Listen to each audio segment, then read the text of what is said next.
valdības grib diezgan tūlītais risinājums, nevis solījuma programmas un pašiem labi zināmu problēmu sarakstu.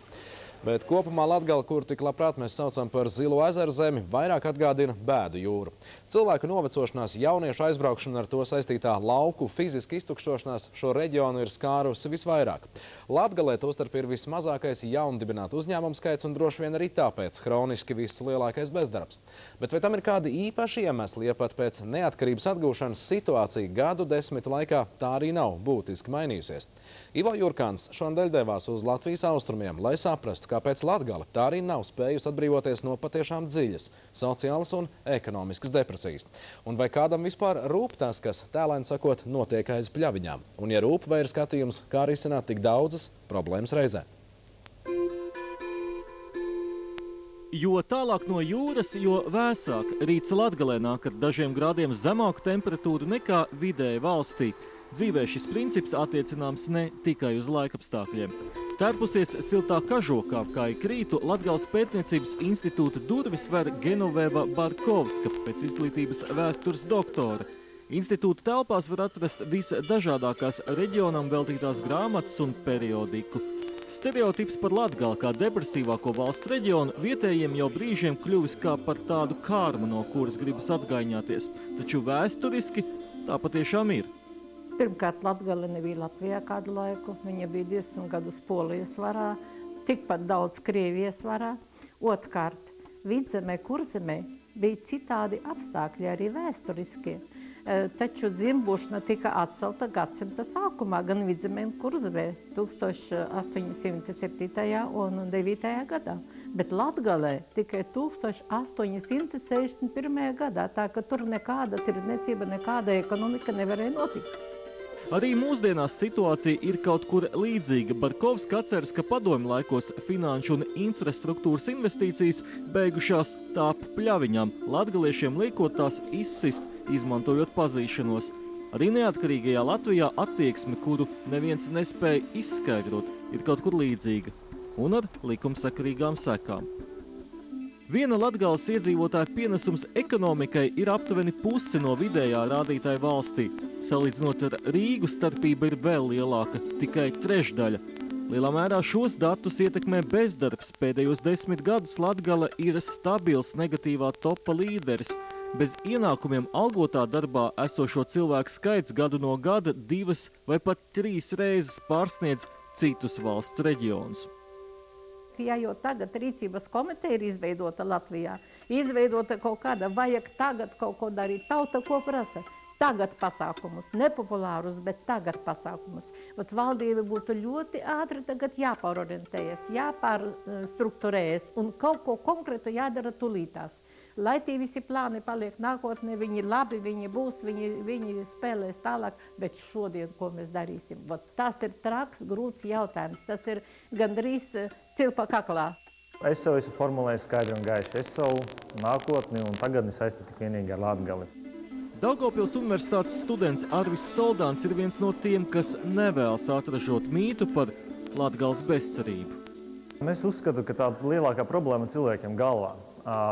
Un būtībā tā ir ideoloģija. Jo, ja mēs palasam kaut vai to pašu internetu vai klausamies ziņās, tad mēs dzirdam, ka Latgale ir ļoti depresīvs rajons, te nekas nenotiek, te nav naudas, te viss ir gaužām slikti un pilnīgi garām. Tas nav?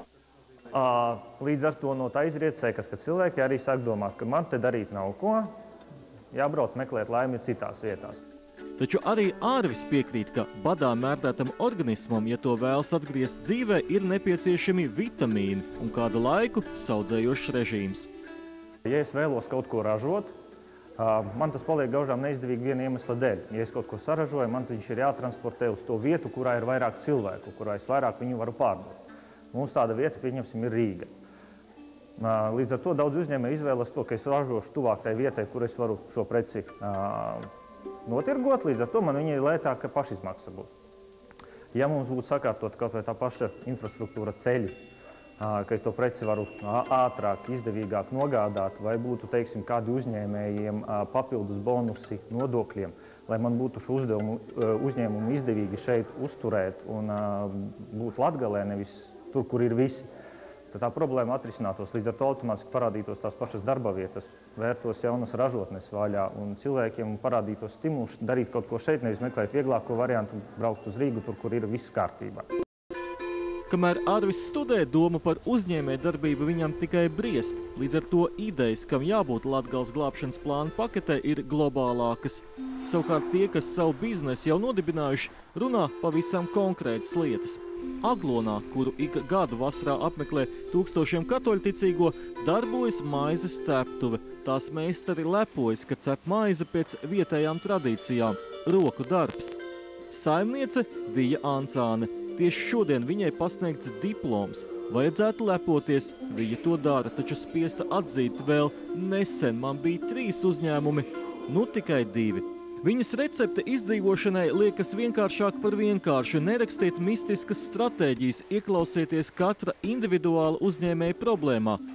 12 gadus esmu situsies vienā uzņēmumā un centusi ar saviem kredītiem tikt galā. Es neatradu atbalstu ne vidā, kad man bija nodokļi sakrājušies, lai arī vasarā es tūkstošiem maksāju iekšā, pēc 3 dienām atkal atnāk no vida paziņojums, jo par tiem iepriekšējiem nodokļiem man atkal arests, man inkaso. Kāpēc nevarētu strādāt ar uzņēmējiem vienkāršāk? Braucot pēc diploma, kopā ar vīru mašīnā secinājuši, ceļš šajā ziemā tīrīts 1 reizi, uzturētāji skaita naudu. Viņa to saprot, taču viņa vēlas, lai saprasta tiktu arī cita lieta, ņemot nost valstī kaut kas jādod vietā, tas par aizliegumu ieviest akcizētās preces no Krievijas. Ziniet, es arī vairākas reizes esmu pirkusi benzīnu un arī šajās dienās es esmu jautājusi, bet diemžēl vairāk nav. Lai man būtu līdz Rīgai aizbraukt tos 250 km, lai man nevis 50 lati jāmaksā par benzīnu, bet man vismaz 30-40 lati samaksāt, jo es arī skaitu savu naudu. Atcelt degvielas, alkoholu un tabaks ievešanas ierobežojums valdība negrasās. Tā vietā 3 Zatlera reformu partijas ministri šonedēļ nāca klajā ar alternatīvu plānu. Skaitļi rādot, ka Latgalē ir mazākais komercsabiedrību skaits valstī un tikpat kā netiek dibināti jauni uzņēmumi. Reforma partija uzskata, ka sākumā ir jāiegulda cilvēkos, lai viņi vēlētos strādāt, bet ceļiem, nodokļu atvieglojumiem jānāk pēc tam. Tam piedāvājumam ir 2 daļas. Pirmais, ko mēs minējām, kad mēs ienākt vai grib ienākt reģionā kāds lielāks investors, kuram, piemēram, vajag 50 vai 100 specifiskus darbinieku. Šobrīd viņš viņus nevar atrast, un tādēļ tas uzņēmums tur neienāk. Līdz ar to mūsu piedāvājums nodrošināt iespēju šādam lielākam investoram ienākt un radīt šādas darba vietas, ja tiek sagatavot darbinieki, un tas ir jau lielāka lielražošana, tā ekonomikas attīstība. Un paralēli tam otra daļa ir tad šie mazie uzņēmumi, ģimenes uzņēmumi un pašnodarbinātība. Un šie 2 komponentes kopā darbojas. Ja katra no tām atrauti, atkal nebūs efekts. Nenosaucot ieviešanas termiņu praksē, tas nozīmētu mainīt skolu un augstskolu programmas, tendējot tās uz uzņēmēju darbību. Daugavpils universitātes rektors, kurš nu pat iekļauts prezidenta strateģiskās analīzes komisijas sastāvā, piekrīt, ka viens no soļiem tas patiešām varētu būt. Jebkurš vienalga biologs, vēsturnieks, fiziķis vai kas, viņam ir kolosālas iespējas savā jomā izveidot uzņēmumu. Vajag tikai drusku zināšanas un vēl dažas lietas. Un lūk, šīs dažas lietas, manuprāt, ir tas būtiskākais, kas pašlaik pietrūkst. Tikmēr skeptiķi norāda, pozitīvos augļus varēs plūkt labākais pēc pāris gadiem. Kas, man liekas, Latgalē ir pašlaik risks, tā ir zeme, jo ir dzirdēts par zemes izpirkšanu jau diezgan neadekvātas cenas, ko nespēja mūsu cilvēki, mūsu ražotāji piedāvāt pretī šīm augstajām cenām, ko nāk saucamie investori. Es viņus nesaucu par investoriem, es vairāk dēvētu tos par spekulantiem, kas redz, ka zemes cena ilgtermiņā pieaugs, un viņi vienkārši tagad iegādājas, lai vēlāk viņi pārdot jau par dubultu cenu. Prasība, ka viens no pirmajiem politiķu soļiem varētu būt tieši ierobežojums darbībām ar lauksaimniecības zemi, atbalsta arī Rēzeknes līnu fabrika. Tās vadība ir izstrādājusi plānu, kas motivētu vietējos lauksaimniekus zemi nevis pārdot vai apmežot, bet gan sēt līnus. Tam pakāpeniski jānotiek turpmāko 10 gadu laikā. Rūpnīcai trūkst izēvielas, taču pieprasījums pēc kādreizējās Latgales vizītkartes tirgū tikai aug. Ja mēs visu laiku meklējam kaut kādu savu nišu vai jaunu zīmolu, ja, Eiropā līdz šim brīdim cilvēki atceras, ka līmkopība Beļģija un Nīderlandes sākas ar Latvijas sēklam. Ja? Tur ir pat iedziens tāds Rīga sīt. Ja? Visa sēkla nāca no Latvijas, no Rīgas. Ja? Tagad šeit Latgalē tie zemnieki, viņi jūt, ka tas ir potenciāls? Ļoti dīvaini var būt, pat smieklīgi, ka mums ražošanai laukos ir vajadzīga zeme, bet mēs nevaram dabūt to zemi, bet 1000 hektāriem guļ bez darba. Ja? Tas ir galvenais, kas ir jārisina no valsts līmeni, lai būtu tā motivācija atgriezt zeme apgrozījuma. Arī Šindlera recepte, kā palīdzēt Latgalei, ir pietiekami vienkārša. Nav jēgas jaunajam, ja ar grūtībām saskars vecais.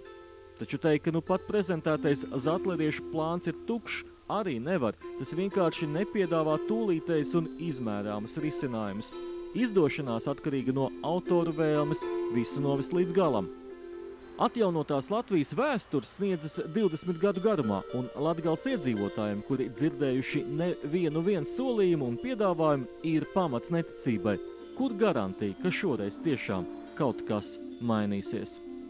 Ivo Jurkāns, Sergejs Zavarotņevs, LNT. Bet, lai nebūtu tikai par bēdām, arī uzvaras latgaliešiem ir vislielākās, jo tas, kā viņi ir spējuši saglabāt savu valodu, šķiet, ka nav spējis neviens. Tāda LNT ziņdienestu skatījumā bija aizdītā nedēļa, kuras notikuma klāsts tūlīt turpinās.